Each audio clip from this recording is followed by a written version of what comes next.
I've been thinking about their friends and their teachers, about all the parents, about all the grandparents out there navigating the return to school.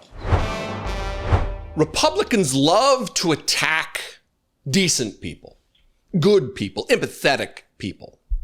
And in the face of a tragedy like we just witnessed again in Minnesota with the death of these children, the attack on these children in their school, in their place of worship, gunned down literally in pews while praying, the White House press secretary, the spokesperson for the President of the United States, is attacking Jen Psaki, someone who used to do her job. Attacking Jen Psaki for being a good and decent human being who has showed deep emotion and grief, anguish on the air. I'm going to show you this clip. Before I do, I'm going to read you this tweet, though, from her. It's remarkable to me. It's remarkable for me. I mean, decades ago, I was a Republican. But even coming out of the cultish atmosphere in which I was raised and harboring these weird beliefs, these absolutist beliefs about constitutional amendments and gun ownership and all the rest of it, even God, fundamentalist beliefs about religion, it's still, maybe I've been out of it so long that I don't remember the nonsense and the cherry picking and the wickedness of how they behave and what they believe. I don't know. But let me read you this tweet from Jen Psaki. Prayer is not freaking enough. Prayers does not end school shootings. Prayers do not make parents feel safe sending their kids to school. Prayer does not bring these kids back. Enough with the thoughts and prayers. Now, yesterday in the press briefing, Karoline Leavitt went to some dipshit in the back of the room to get a question that she could answer from a right-winger. It presumably right. The way the question is framed, what the second question was, which was someone asking a question about someone who is confused about their gender identity. It's a right-winger who's asking this question. And it's about, did you see what Jen Psaki said? I'm tattling right now. Did you see it? I need you to know, mommy. To which Karoline Leavitt answered. Reagan. Thanks, Caroline. I have two questions for you. Sure. Democrats, including former White House Press Secretary Jen Psaki and Minneapolis Mayor Jacob Frey, attacked prayer and pushed gun control in the aftermath of yesterday's shooting. What's the White House's response to their comments?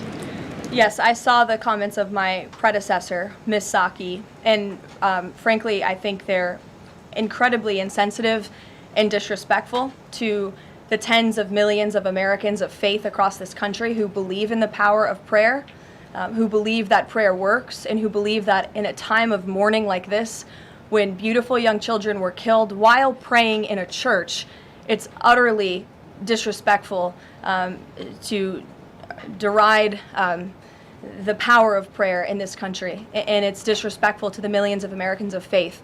And I would encourage Ms. Psaki to pray for these families themselves who need it right now more than ever. My second question for you. Incredibly insensitive and disrespectful to tens of millions of religious Americans. Was it? Because we have a religious American who happens to be the Pope now, Karoline Leavitt. And the Pope, before he was Pope Leo the whatever he is, he was just a cardinal, just a priest, just a regular old religious American. And he retweeted this tweet from Chris Murphy, who happens to represent the state of Connecticut, where Newtown happened and nearly 30 children were gunned down in their school, however long ago that was. And this is what he retweeted from Chris Murphy. Your cowardice to act cannot be whitewashed by thoughts and prayers. So apparently there are some religious Americans among that tens of millions who believe this, that thoughts and prayers are not enough, They should be saved for you when you're in your private time, in your quiet, dark closet, as it talks about in Matthew. That you pray before man for the reward of being seen to pray. When you offer your thoughts and prayers after a tragedy, you're getting your reward here on earth. If you want your heavenly reward, you talk to God. You pray to God in private. This, I think, though, this clip from Jen Psaki on MSNBC yesterday is what I believe, or the day before, is what I believe actually predicated this question. This was the initiator of this entire line of questioning for Karoline Leavitt. And brace your, if you're a crier like me, I cry at commercials. I'm a crier, unabashedly, not ashamed of it. I love it. In fact, I think it's a strength of mine.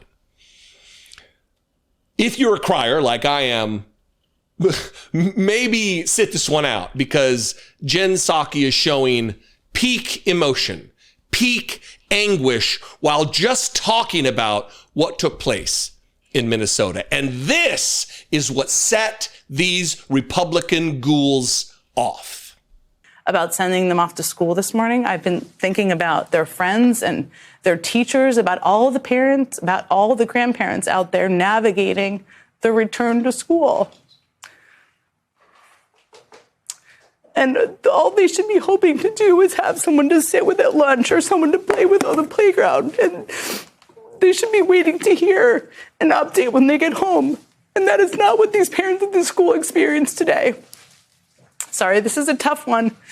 Having your child killed while they are sitting in a pew for a morning prayer service is not what any parent should have to worry about. And I have felt a mixture of anger, and a lot of anger and emotional exhaustion about this today, as I'm sure many of you have, because we have been here so many times. And yet again, like clockwork, half the politicians in our country have little more to offer than thoughts and prayers. That is all they are offering. Join all of us in praying for the victims, was Vice President J.D. Vance's response today. That's what he said. That's it. Please join me in praying for everyone involved, Trump wrote. We have seen this play out over and over again. There is a shooting, then come the thoughts and prayers, and then comes the attempt to shift the focus. This is what always happens.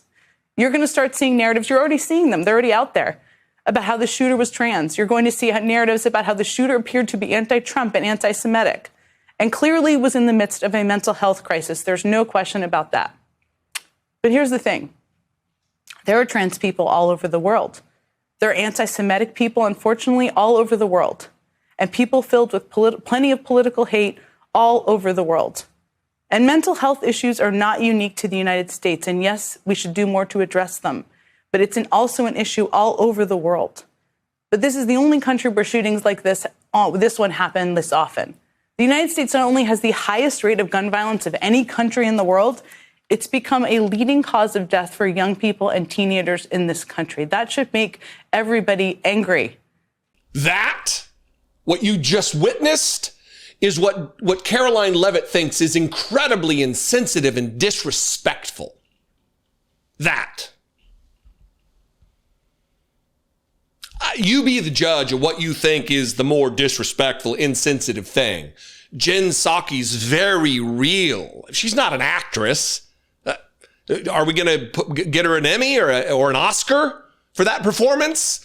Or was that real emotion? Because she's a human being with a heart and a soul and empathy and compassion for the plight, the uninvited tragedy. They did nothing wrong.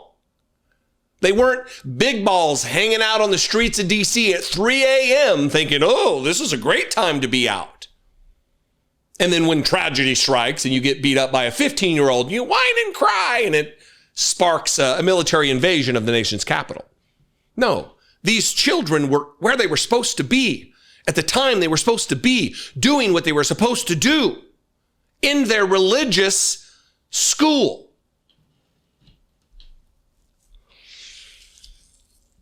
But Jen Psaki is the insensitive and disrespectful one. Not Donald Trump, who will do nothing. Not J.D. Vance, who will do nothing. Not Republicans, who will do nothing. Their tears, they reserve for the guns. What do you think? I invite you to this conversation. You can have it below in the comments. Wherever you're watching this video, you can also call the voicemail line 714-576-4054. And of course, as always, you can email me daily@dollemore.com. Please consider if you've got an extra couple of bucks laying around that you wouldn't mind throwing my way, not if you're on disability, not if you're on a fixed income, not if you are in any way in a precarious situation financially, but if you do have $2, please consider supporting this work. You can click the join button below this video on YouTube. You can also go to patreon.com/IDoubtItPodcast. I love and appreciate you very much. I will see you next time. Be genuine and take care of one another.